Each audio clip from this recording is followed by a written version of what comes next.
Asyadım pakasanda, sen mening göz aldımda. Söyleme bir la seni, yürüme güzel yolda.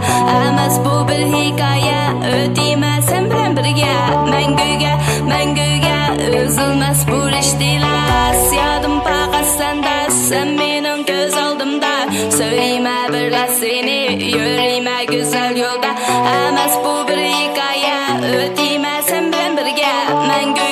Mengüge, üzülmez bu riştila. Muhabbet yılında kolumnu sundum. Ötürgünü bırakıdı üzümünü unutum. Bir gün görmese basar tutuman. Gönlümde endişe sığınadım ama burun kimlerine turmuşudu, kimlerinin hayatıdı, kimlerinin koludu yaştakken.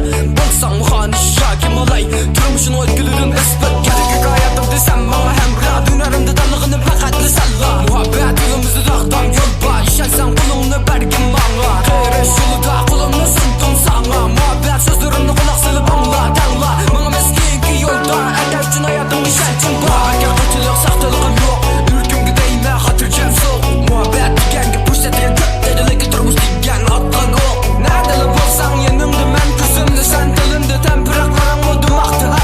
Aynı rütki peştem sana bulgan muhabbetim müstakkel. Özsem sen bilemem birge, turmuşum Toledo baxtga.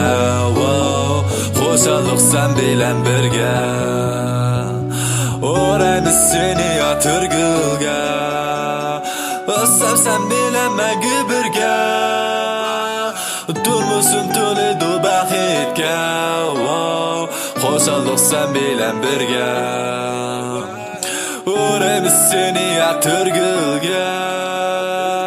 Asyadım pakasanda, sen mening göz aldımda. Söyleme bir la seni, yürüme güzel yolda. Emas bu bir hikaye, ödeyme sen bilen birge.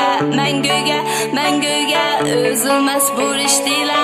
Asyadım pakasanda, sen mening göz aldımda. Söyleme bir la seni, yürüme güzel yolda. Emas bu bir hikaye, ödeyme sen bilen birge. Mengüge, üzülmez bu riştila. Men mesme yolumu tutsam allı öz asmınımda her gün öz. İşersen tındıqım faqat sen üçüle emas bu qat'iy yalğan söz. Mikrofonu aldım ben kolumga sen üçün qalamga tikildi varaqı. Ümidsiz qalmadım lekin g'amdimi ketmedim muzikam hamroh bo'lg'achqa. Juda shivirg'an kalsimi mayli bu yo'ldan hargiz qaytmayman.